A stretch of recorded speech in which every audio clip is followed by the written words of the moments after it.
بسم اللہ الرحمن الرحیم۔ آج کا ہمارا ٹاپک حسین مجھ سے ہو اور میں حسین علیہ السلام سے ہوں۔ یہ ڈاکٹر طاہر القادری صاحب کے خطاب میں سے ہے۔ اللہ تعالیٰ نے ارشاد فرمایا، اہدنا الصراط المستقیم، ہمیں سیدھا راستہ دکھا۔ ہر طرف گمراہی کے سیلاب اور شیطانی قوتوں کے حملے دیکھ کر انسان کے قلب و باطن سے یہ آواز بلند ہوئی کہ باری تعالیٰ ہمیں سیدھا راستہ دکھا جو منزل تک پہنچا دے۔ اس دعا میں 3 الفاظ ہیں، اہدنا ہمیں دکھا، صراط راستہ، المستقیم سیدھا راستہ جو منزل تک پہنچا دے۔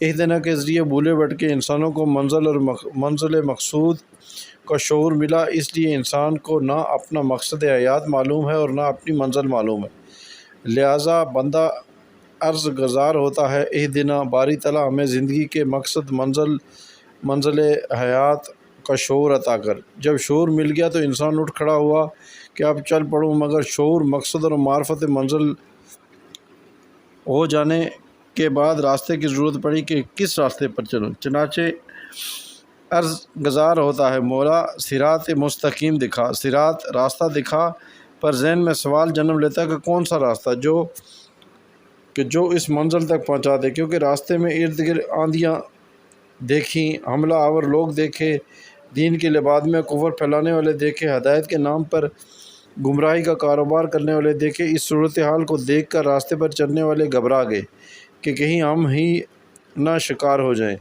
تو تیسری آواز آئی، المستقیم، استقامت مانگ لو۔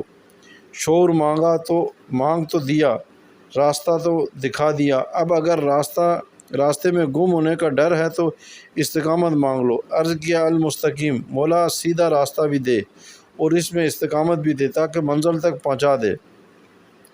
یہ ضرورت اس لیے پڑی کہ جب بندہ منزل کو پہنچ کر صراط مستقیم پر چل پڑا تو ایک آواز آئی جس میں ابلیس چیلنج دے رہا تھا کہ باری تعالیٰ جو پہلے گمراہ ہیں مجھے ان کی کوئی فکر نہیں، کیونکہ جو گمراہ ہیں وہ تو میرا ہی لشکر اور میرا ہی کام کر رہے ہیں، اصل میں مجھے فکر ان کی ہے جو صراط مستقیم پر چل رہے ہیں اور ان کو قابو کرنے کے لیے صراط مستقیم پر چل رہے ہیں، ان کو قابو کرنے کے لیے اور اس صراط مستقیم سے ہٹانے کے لیے ہر اربع آزماؤں گا۔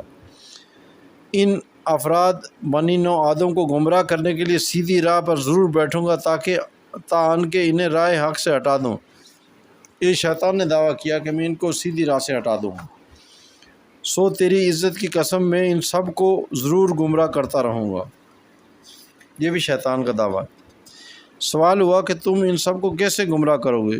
اس نے کہا، مجھے تیری قسم، میں تیری سیدھی راہ پر صراط مستقیم پر تاک لگا کر بیٹھوں گا اور قرآن ہاتھ میں لے کر بیٹھوں گا چونکہ حملہ ان پر کرنا ہے جو صراط مستقیم اور ہدایت کی راہ پر چل رہے ہیں، اور ان پر حملہ کرنے کے قرآن ہی بہتر اور کارگر ہتھیار ہے۔ قرآن تھام کر اسلام کا حوالہ دے کر بیٹھوں گا، تب ہی صراط مستقیم پر چلنے والے میری بات سنیں گے، پس میں انہیں گمراہ کر دوں گا۔ شیطانی حملوں سے بچاؤ کا آسان طریقہ۔ ذہن میں سوال آیا کہ باری تعالیٰ ہم شیطان کے ان حملوں سے کیسے بچیں؟ باری تعالیٰ نے اس کا چیلنج سنا، حکم ہوا، بدبخت، بے شک میرے اخلاص یافتہ بندوں پر تیرا کوئی زور نہیں چلے گا، تجھ سے جتنا ہو سکے صراط مستقیم پر طاق میں بیٹھ، جتنے حملے تو کر سکے، جتنے منصوبے تو بنا سکے، مگر میری بات پہ سن لے۔ انی عبادی، جو میرے بندے ہیں ان پر تیرا بس ہرگز نہیں چلے گا، ہاں جو زر کے بندے ہیں ان پر تیری قوت اثر انداز ہوتی رہے گی۔ شیطان ہدایت پر حملہ آور ہوا۔ ہدایت کو پہچاننا مقصود ہے، پہچاننا ہدایت یافتگان کو مقصود ہے، مگر پہچاننے کے لیے رب کائنات نے فرمایا، انی عبادی، میرے بندوں پر تیرا بس نہیں چلے گا۔ اللہ نے اپنی ہدایت کی راہ پہچاننے کے لیے اپنے بندوں کو ڈال بنا دیا، فرمایا جو میرے بندوں سے جڑ جائیں گے وہ بچ جائیں گے، اور جو میرے بندوں سے جدا رہیں گے اور اپنی طرف سے قرآن کی بات کرنا چاہیں گے وہ پھنس جائیں گے، اس لیے کہ قرآن ہی نے تو اعلان کیا ہے کہ اس طرح اللہ کی ایک بات کے ذریعے بہت سے لوگوں کو گمراہ ٹھہراتا ہے اور بہت سے لوگوں کو ہدایت دیتا ہے۔ اسی طرح اللہ ایک ہی بات کے ذریعے سے بہت سے لوگوں کو گمراہ ٹھہراتا ہے اور بہت سے لوگوں کو ہدایت دیتا ہے۔ البقرہ۔ قرآن ہدایت کے نمونے۔ بہت سے قرآن پڑھ کر ہدایت پا رہے ہیں اور بہت سے اس قرآن کے نام پر گمراہ ہو رہے ہیں، لہٰذا جو ہدایت یافتہ رہنا چاہتا ہے وہ کسی ہدایت یافتہ کو ڈھونڈے، وہ ہدایت کے مستحق نمونے ڈھونڈے۔ جو قرآن کی راہ پر رہنا چاہتے ہیں وہ چلتے پھرتے قرآن ڈھونڈیں، قرآن ہدایت کا نمونہ اور قرآنی ہدایت کا نمونہ ڈھونڈیں۔ ایسی شخصیتوں کو ڈھونڈے جو قرآن میں ڈل گئی ہوں اور قرآن جن میں ڈل گیا ہو، ایسوں کو ڈھونڈے جو قرآن کے ساتھ ہیں اور قرآن جن کے ساتھ ہے، جو قرآن میں اس طرح ڈل گئے ہیں کہ وہ اور قرآن اب کبھی جدا نہیں ہو سکتے۔ آقا صلی اللہ علیہ وسلم کی بارگاہ میں عرض کیا گیا کہ آقا صلی اللہ علیہ وسلم کسی ایسے کا نام ہی بتا دیں، کسی ایسی کی نشاندہی کر دیں کہ ہم ان کے ساتھ چل پڑیں۔ آقا صلی اللہ علیہ وسلم نے فرمایا، حاکم المستدرک کی حدیث ہے، اگر چلتے پھرتے قرآن کو ڈھونڈنا ہے تو قرآن کی ہدایت کے مشق نمونے ڈھونڈنے ہیں، ان لوگوں کو ڈھونڈنا ہے جو قرآن سے اور قرآن جن سے جڑ گیا۔ تو سنو، علی قرآن کے ساتھ ہے اور قرآن علی کے ساتھ ہے، یہ ایسے جڑ گئے ہیں کہ جو روز قیامت حوض کوثر پر آنے تک جدا نہیں ہوں گے۔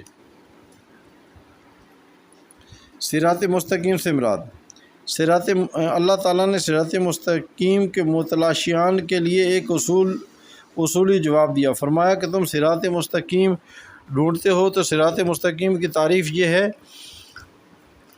ہے کہ ان لوگوں کے راستے پر جن پر تو نے انعام فرمایا۔